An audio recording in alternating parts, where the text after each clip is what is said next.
ഈ ഇതിന്റെ ഒരു ഷൂട്ടിംഗ് സമയത്ത് ഈ പറഞ്ഞ പോലെ പ്ലാൻ ചെയ്തിട്ട് കുറച്ച് മാസങ്ങൾ എടുത്തിട്ടാണല്ലോ ഇതൊക്കെ ചെയ്തത്. അപ്പോ എങ്ങനെയാണ് അവിടുത്തെ ഇപ്പൊ ഇവിടെ ഷോർട്ട് ഫിലിംസേ ചെയ്തിട്ടുള്ളൂ എങ്കിലും അവിടുത്തെ ഒരു രീതി ഇവിടെ വെച്ച് നോക്കുമ്പോൾ നമ്മൾ ഇപ്പൊ ഇവിടെയാണെങ്കിൽ നമുക്ക് പല സിനിമ ചെയ്യുകയാണെങ്കിൽ തന്നെ കുറെ റൂൾസ് ആൻഡ് റെഗുലേഷൻസ് ഉണ്ട് പല കാര്യങ്ങളും ചെയ്യുമ്പോൾ. നമുക്ക് ഷൂട്ടിങ്ങിന്റെ ഈ പറഞ്ഞ പെർമിഷൻ എടുക്കല് അവിടെ എങ്ങനെയാണ്? ഇപ്പൊ എനിക്കും അതിനെ കുറിച്ച് വ്യക്തമായിട്ട് അറിയില്ല, അതാ ഞാൻ ചോദിക്കുന്നത്. അവിടെ ചെയ്യുമ്പോൾ കുറച്ചുകൂടി ഈസി ആണോ? അവിടെ ഒരിക്കലും ഈസി അല്ല.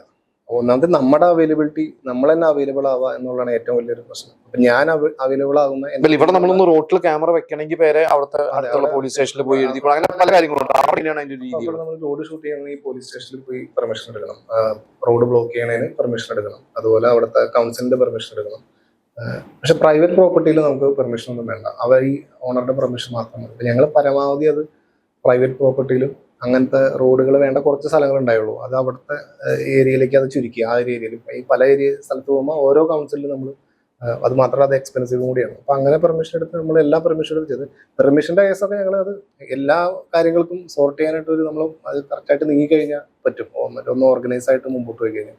അപ്പൊ അങ്ങനെ പോയി അതിനൊരു ടീം ഞങ്ങൾക്ക് ഉണ്ടായിരുന്നു. അതുകൊണ്ട് കുറച്ച് ആ കാര്യങ്ങളൊക്കെ ഭംഗിയായിട്ട് നടന്നു. പിന്നെ ഞങ്ങൾ Airbnb കുറെ വീടുകൾ ബുക്ക് ചെയ്തു ഞങ്ങൾക്ക് വേണ്ടിയുള്ള ലൊക്കേഷൻസ് ബുക്ക് ചെയ്തു. അപ്പൊ അവരുടെ പെർമിഷൻസ്. പക്ഷെ ഇതിനൊക്കെ ഭയങ്കര വലിയൊരു എമൗണ്ടാണ് ഇതിന് റെന്റ് അവർ മേടിക്കുന്നത്. നമുക്ക് ഉദ്ദേശിക്കുന്ന സാധനങ്ങൾ കിട്ടണമെന്നുണ്ടെങ്കിൽ ഭയങ്കര റെന്റ്, പൈസയുടെ കേസും കുറച്ച് പ്രശ്നമാണ്. പക്ഷെ എനിക്ക് ഇവിടത്തെക്കാളും പാടാണ്, കാരണം നമുക്കൊരു ഷൂട്ടിന് വേണം ഒരു ടീമായിട്ടാണല്ലോ പോകാൻ പറ്റുള്ളൂ. ആ ടീമിന്റെ അവൈലബിലിറ്റി ആയിരുന്നു ഏറ്റവും വലിയ പ്രശ്നം.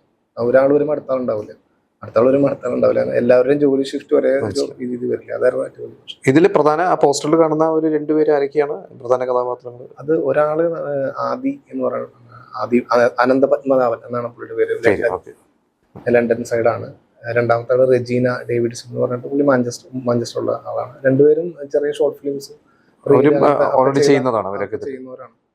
അതിലൂടെ ഓഡീഷനിൽ പങ്കെടുത്തിട്ട് നമ്മുടെ ക്യാരക്ടർ നോക്കിയുണ്ട് അതിൽ അഭിനയിച്ചു. ജിബിൻ ഇതിൽ അഭിനയിച്ചിട്ടുണ്ടോ? ഇല്ല.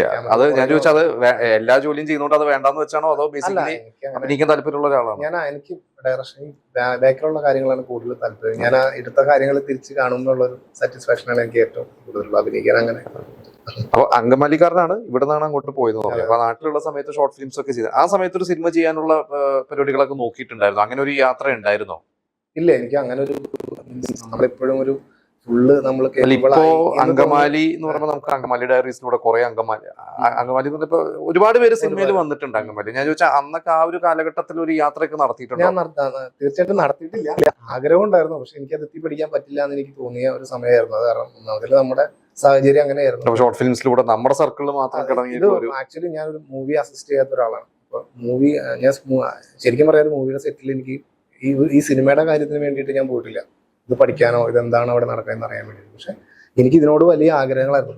ഞാൻ ഈ ദൃശ്യത്തിൽ മോഹൻലാല് സിനിമകൾ കണ്ട് കാര്യങ്ങൾ പഠിക്കണവരെ ഞാനും സിനിമകൾ കണ്ട് ഇങ്ങനെയായിരിക്കും എന്ന് വിചാരിച്ച് ഞാൻ ഷോർട്ട് ഫിലിം എടുക്കുമ്പോൾ എൻ്റെ പല ഷോർട്ട് ഫിലിം എന്തെങ്കിലുമൊക്കെ ഞാൻ പരീക്ഷണങ്ങൾ നടത്തും.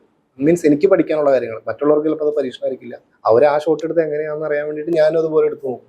അതിൽ എഴുതുമ്പോൾ ആ രീതികൾ പരീക്ഷിക്കും, എഡിറ്റ് ചെയ്യുമ്പോൾ പരീക്ഷിക്കും. അപ്പോൾ അതിൻ്റെ റിസൾട്ട് എനിക്ക് തന്നെ കിട്ടുമല്ലോ ഔട്ട് ഇറങ്ങുമ്പോൾ.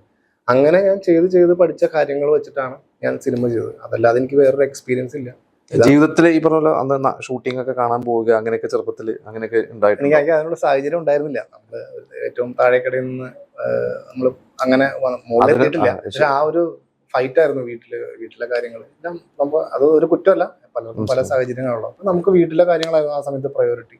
അതിന്റെ ഒപ്പം സൈഡായിട്ടായിരുന്നു നമ്മളത് പോയിക്കൊണ്ടിരുന്നത്. ഇപ്പോഴും ജോലിക്കിടയിലും എല്ലാത്തിന്റെ ഇടയിലാണ് ഞാനിത് ചെയ്യുന്നത്. ഇതൊരു പാഷൻ ആയതുകൊണ്ട് ഇതെന്റെ സൈഡിൽ ഇതെന്റെ ഒരു ഭയങ്കരമായൊരു പാഷനാണ്.